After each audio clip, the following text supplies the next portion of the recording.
Salutations and welcome back. This is Dreamforge with another build guide for Battle Brothers.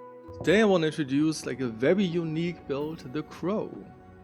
The Crow is basically a frontliner that gets the most out of initiative, like a pretty unused stat. You kind of saw maybe if you saw other build guides from me, I only really utilize initiative in the rogue build, where you actually try to use that to get the most out of attack rounds and stuff.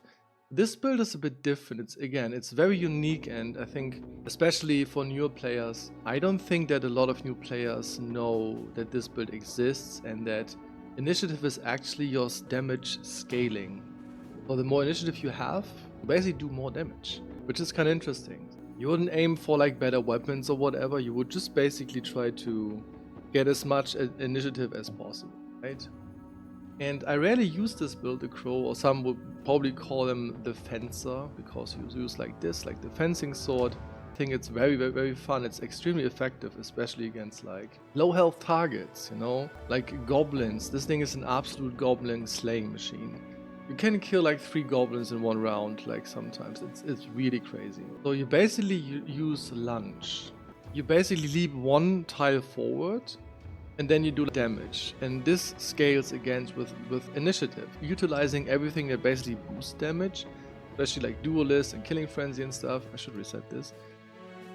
So you get to a point where you basically one-shot them. Even maybe you don't one-shot them, let's say Raiders, you do a lot of damage. It really gets to the point where you actually one-shot people. And I saw this and I even did this myself, you're in a big goblin fight and you lunge to 3 enemies in a row and they all die. Sure, you're pretty stamped out after that, but imagine being able to just kill 3 goblins. Just like that, right? That's very, very strong. Anyways, I'm kind of ranting here, so I kind of go over how you level him. This is an extremely precious bro. You find this dude maybe once every 2 runs or something. Not playing for 500 days. You probably find him more often, but you need very crazy high levels of initiative. You're talking max roll with 3 stars and stuff like that. You also need a good amount of HP, and of course you want to have certain degrees of melee attack. Melee attack is extremely valuable here, because when your lunge misses, this is obviously pretty bad. And then of course you want to have melee defense, because if you don't kill your target, you kind of have to deal with the target. So this build is very offensive, but it's kind of safe because you always act basically first. Anyway, so you leveled him in the background, and this is kind of how I would do it, This is not an early game build at all. It needs a couple of perks, and especially this weapon to even get going. So this is basically a perfectly rolled red catcher. This is a perfectly rolled thief, or maybe even an assassin, right? Very high initiative, but just good base stats. And you want to have almost everything on him. You kind of actually need that. Therefore, I very rarely use him, because it's kind of hard to find those guys. So you level him back. Obviously, you start with student. We want to keep him going as fast as possible. He need a lots of level to even function. Therefore we go with student first. Then we take Colossus, because Colossus just makes him that he doesn't die as fast. It's kind of a no-brainer. This is a nimble build, so this is your main line of defense. It's basically HP, and therefore we want to have more of it. Then we take Gifted, just boosting up stats. Maybe patching up a very bad resolve roll or something like this. This is just to make this build a little bit more well-rounded, just to give that build the extra stat it needs to get going, right? Then I would take Dodge. Dodge is at this stage of the game extremely powerful. It is a great defensive perk, especially with builds that scales with initiative. The more the initiative you have, the better this perk will be. This is an extremely crazy power boost. This in combination together is very, very strong. So you take Dodge. Then you take Relentless. This is something you rarely see in any builds. I only take this basically on my rogues. This just makes that every time you play and you spend your fatigue, your initiative gets lower and lower. This means that at some point you don't act first anymore. And this would just make it less likely, or let's say it will keep some of your initiative even though you stamped out a lot. And this build will be stamped out a lot. This is basically your bottleneck. You will stamp out all the time, basically. Okay, then I would take Nimble. Obviously this is a fencing sword, this is sword build, we take this at some point, but now we don't need this because we're probably not fencing around at this point. You can start fencing around, I think, but you would never do this before you have a nimble. I mean, this is pretty ineffective actually, but you know, if you really want, you have like the resources, you're pretty late in the game, you kind of want to try this out. This would be pretty mediocre, but it kind of works. Then I will take Duelist. Duelist just gives you a big damage boost basically. Swords always kind of struggle with armor penetration because you never have something in your offhand, right? It would just basically penetrate more armor, so you do like more HP damage. Then you take obviously this magical wombo combo of Berserk and Killing Frenzy because you want to have more damage. And getting a Berserk proc, which you will get pretty often, it just means you have like another lunge that you could actually use. Here it costs 4 AP, so you can lunge one more time. This is a potential kill because you don't have to move. Lunges, it's moving one tile forward and then making like damage. So then at this point, I don't think you have a lot of freedom. I would love to have things like Pathfinder. I would absolutely love to have Underdog. I would love to have Fearsome. But you can't really do that. You really need Recover, and you really need Sword Mastery. And the Sword Mastery only to make like lunge less expensive because you use it so much. And that's basically the whole reason, to just make it more affordable. And because you stamp out a lot, you don't want to sit around and just hit once or something if you stamped out. You want to get back into the action, and Recover extremely helps. Yeah, speaking of gear, I kind of glanced over that while I was explaining like perk choices. This is just like a standard stuff, a nimble build in the background. You can level him until like he's ready for anything. But you kind of get like an idea. You want to have like a reach weapon, and maybe even give him like a whip if you want. And then just basically support your other guy. This is generic armor. It's basically the best non-famed armor you can get for like a nimble guy. This dude should get your best stuff. This is the star of the show, or like one of them. Depending on the fight, I would always give him like an anti-stun trophy. Don't want him to get stunned, right, obviously. Or like charmed and stuff like that.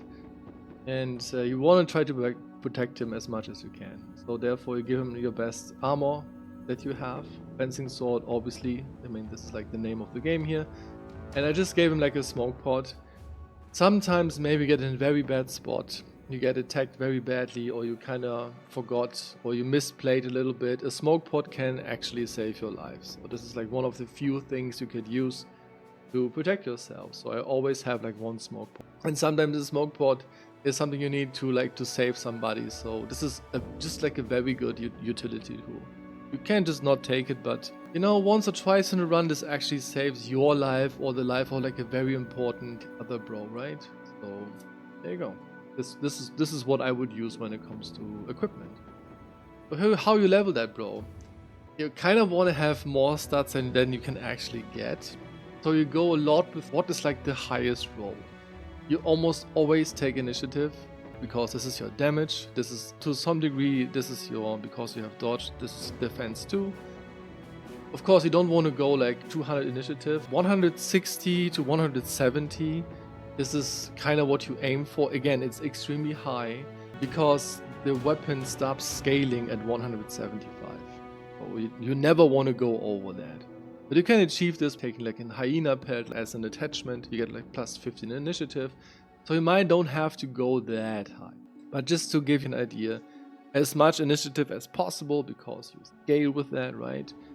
Then obviously you want to have sufficient HP. Having good base HP obviously makes Colossus more valuable. So if you get 3 or 4 rolls in HP, you really want to take that. And you basically take melee attack every level. Kind of have to, because if lunge misses, the whole purpose of this build kind of goes out of the window. And therefore you have to hit. Again, a very precious bro that has a lot of stats and you can actually use for that. And then the rest of the points you basically get is melee defense. If you actually ever get into the situation where you get hit, then of course you want to dodge as much as possible. You will have pretty high melee defense because of dodge. Obviously you will have that. But it doesn't really hurt to get more of this. You always should aim for like 45 to 50 resolve. So again, you kind of want to have more stats you can get. You kind of have to look a little bit how your rolls are. Let's say you get like a very high roll in resolve, like a 4 or something, but you only get a low roll in the initiative, then of course it take like the 4. You kind of have to adjust. It's not like I can tell you, okay, this level you take this level, it's just you see that number, you take it. Basically you take the highest amount of points you can get. So you should make like really good decisions when it comes to that. Okay, yeah, that's basically the crow. That's my build. Again, I don't use it very often because I very rarely find the right person. I play a lot of backgrounds that only can hire like lowborns, and then assassins are really assassins are really good at this, but I can't hire them when I play like cultist or let's say peasant militia. So I have to go with like red catchers or thieves, and I don't know. Most thieves I find they're good tanks and not like a good this. Or I make them into like rogues, because rogues, even though you kind of want to have high stats, you don't need as many as this, because again, this build scales with initiative when it comes to damage, and you really have to have this. If you can't reach, let's say 160 initiative, don't even go for that. But again, you can use hyena pelt. It gives plus 15.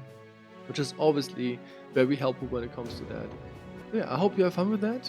I 100% have. Like the moments where you basically steamroll and burst down like 2 to 3 goblins every round, this is just priceless. This makes those fights way easier. This is not only a fun build, it is a very effective build. You know, you can get to very dangerous targets pretty fast, and if they're not that tanky, you don't kill fallen heroes with that, obviously, but you know, like targets that just suck. Like maybe even a necromancer you can kill with him pretty fast. Stuff like that, you know?